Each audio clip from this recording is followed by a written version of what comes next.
Okay, Steve, first, why Blue Like Jazz?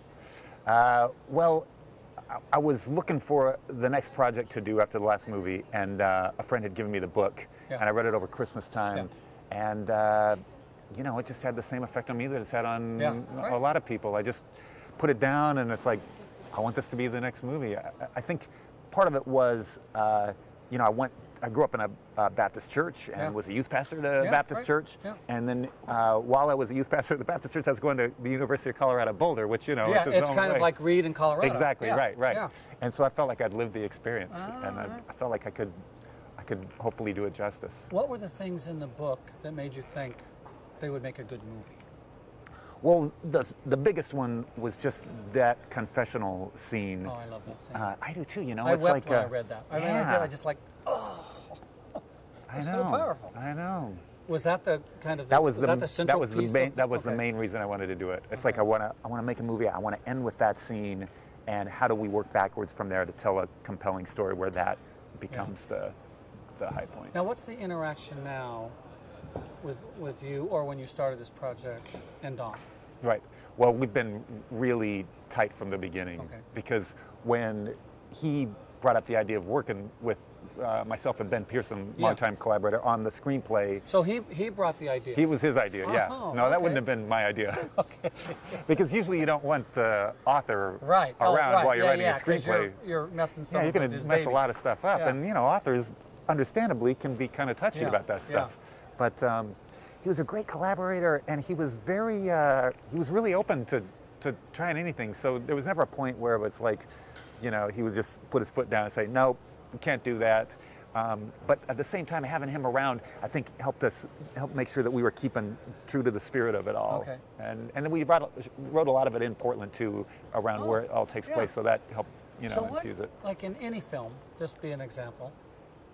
What kind of level do you feel needs to be a commitment between, let's say, the facts and the spirit of a story? Yeah, right, you know, when does it think it's so far off that, you know, in any movie, if you've read the book, you're kind of like, so what's the... Well, thankfully, in Blue Like Jazz, you don't put that book down and think, oh, I see this movie in my head. So people don't come like in, I think... action thriller. Exactly, And there's a whole, you know, a school of thought, Hollywood, that says, you know, the worse the book, the better the movie, and the better the book, the worse the movie. And if you think about it, a lot of really great kind of literary works don't necessarily make good movies. Because they can't take the time to develop them, Right. Well, it's just hard to get, you know, a person's thoughts, which is what a novel is, into action, right? And so, but in this case, because there wasn't a... I think we've lost. Okay. So, that's okay. It doesn't matter. That's all right. We're fine. It just scared us a little bit. All right, did you keep going? Yeah, we're going to keep going. Okay. So, so in this case, there wasn't a lot of things that we had to put into the movie. We kind of took a survey of fans of the book, and what are the things that you would be really upset with if they weren't in there, and we felt like, you know, obviously certain characters needed to be in there, that kind of the Don the Rabbit and Sexy Carrot, we needed to work that in there. His kind of astronaut dream needed to be in there. So a couple biggies have to be in there, and the rest supports the spirit of it. Yeah, that's right. Okay. Now here's kind of an odd question, I think, if I can figure out how to frame it for you. As an artist, trying to communicate something, what's the difference as a musician and a filmmaker? All right. Well, I'll tell you the biggest difference.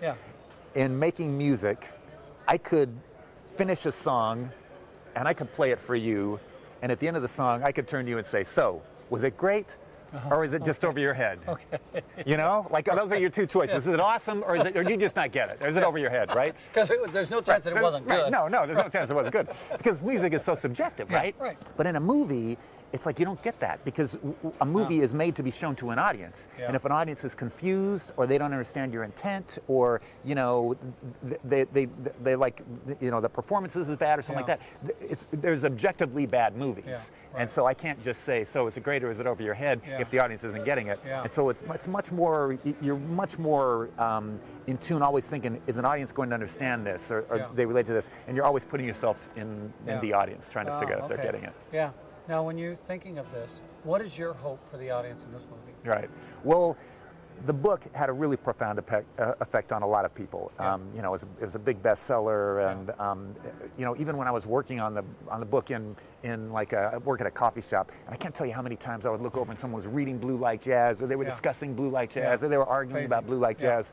But the book had such a profound effect on people that it's that kind of book where not only would it be listed, you know, on Facebook as one of their top books ever, but they would give it away. They'd buy 10 copies and give away to people and say, I want you to read this and understand me, right? And that was really the goal with the movie, is we wanted to do in a different art form what the book does. I want to see this movie, and I want you to understand where I'm coming from. I want you to understand that not all Christians are like your cartoon version of what Christianity is. You know, when you think of that, what do you think that book and then your film captured about the way we communicate our experience of faith to a larger community? What is it that so resonated like, yes? Right. Well, Don wrote it because he was sure that nobody was going to read it. So he will tell you. Shaq guy. Exactly. Yes. Right. Yeah. He just decide. You know, I'm gonna write this, and I got nothing to lose. I'm just gonna say what I really feel. Right. Yeah. And I think there's that kind of disarming honesty about it, and you know, an authentic sense of wanting to find out who Jesus really is, and finding him in this most unlikely of settings. And if Jesus is real there, then he's real anywhere. I guess maybe that's partly too, because so many times in a Christian books or movies, it seems like they'll get the capital T truth. Right. You know, they're gonna make sure that, but the people are never real. Right. Yes. You know, right. It's like right. their lives, no one can connect. Like, and his, I think, like, I'm screwed up, I'm confused, I never have a good success dating women, all those kind of things. We can all relate to that. I could certainly relate back to my college days. So now you don't have too much longer. Right.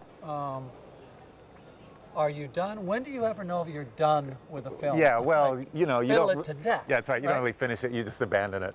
But we're really close. It's like the closer we get to being done, the more I start obsessing over the few things that I can still obsess over. But we're just a few weeks away from locking the picture, and then you start working on the sound and color correction, all that stuff. But it's substantially done. So, at what points do you think this was what I hoped it would be? Right. Is it what you finished? Is it response from people? Is it financial success? I mean, what are the things for you that thought, oh, that was great? Yes. Well, the first time we screened it, I relaxed, because it's like this is working. You know, there's work that still has to be done, but this is working. It's not a catastrophe. It didn't bomb. Right. And after that, it's just, you know, how do you make it better, feeling like you're starting with a good piece of work, and now how do you make it better? And, you know, there's a lot you can tweak with, and at a certain point you just. So the first screening is really the point. Yeah, really from the first screening. I'm not sure this is always the case, but from the first screening you can tell if an audience is responding or not, and the audience has always responded. Like, okay. Well, thanks. Hey, thanks, Dick. Very fun. All right. See Blue Like Jazz. Be awesome. Okay. Right.